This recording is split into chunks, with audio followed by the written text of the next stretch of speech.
Alright, in this episode I'm gonna show you some weird and rare treasures or junk, whatever you want to call it, from my garage.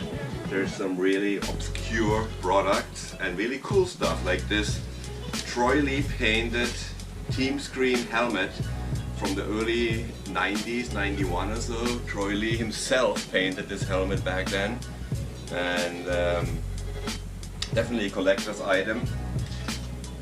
Then the seat here, the unsaddle, it would swing when you paddle. Is that something you would ride on your bike? I didn't think so. Here, whatever is left over of it, this used to be snow chains for a bicycle. You put them on, the rubber is now basically disintegrated. I tried them out once in one of my videos. After 10 seconds they flew off, and that's the last time they've been used, and the first time. Homemade skid blade from a trials bike.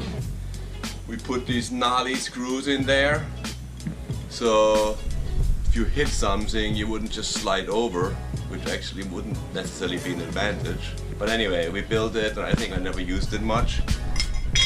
We sophisticated the skid blades a bit more a few years later. This was from a GT 20-inch trials bike, and that would go underneath to protect the chainring. I bet you never heard of suspension handlebars. Look at this sweet little box with a product that I never written for obvious reasons. These are suspension handlebars.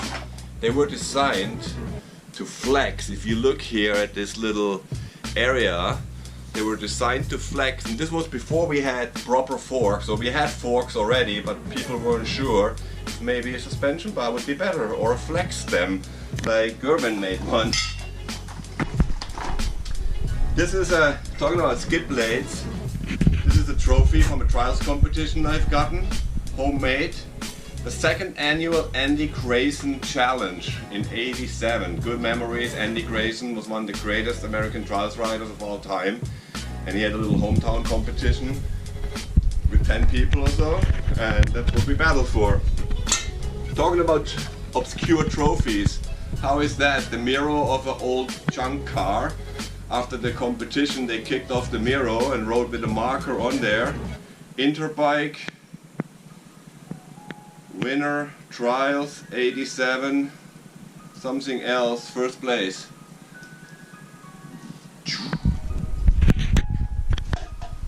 Talking about trophies, this is a special plaque and a shoe Adidas made for me when I had my 20th anniversary with the brand 5 years ago. So in the meantime it's been already over 25 years that I've been with Adidas, a loyal sponsor.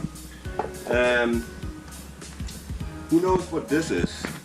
This is one of the classic Highrise. This is before we had proper post. You put that on your seat post, and the spring-loaded device, when you activate it, would raise your seat up and down. Or have you ever heard of a RockShox disc brake? Yes, you hear right.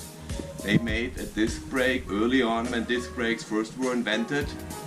This is a early, I think it's a production brake, but it didn't do it very long. But definitely a collector's item. Here's a stylish water bottle cage to put on your handlebar.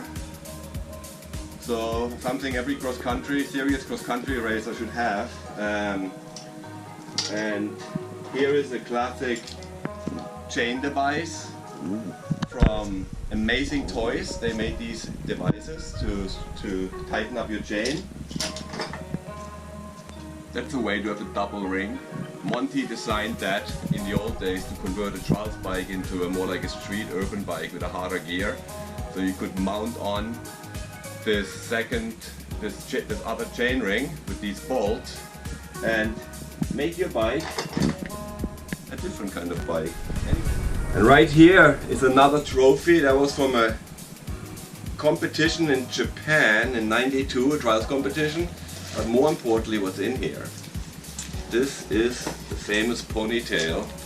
It's not mine, I don't even want to open that, it's gross. It's Dave Wonderly's Ponytail. Anybody who knows Dave Wonderly and the story of when we cut his hair, this is part of it.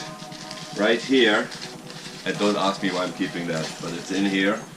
We have this interesting little Scott SE brake. These were like caliber side pull brakes. Back in the days you put those on and they were very powerful, and this set here is brand new and never used. I'm talking about brakes.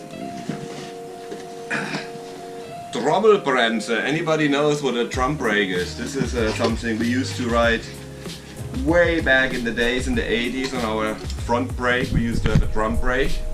The brake is inside the hub and Sachs used to make it. That's it for this episode of Shooting the Shit with Hans.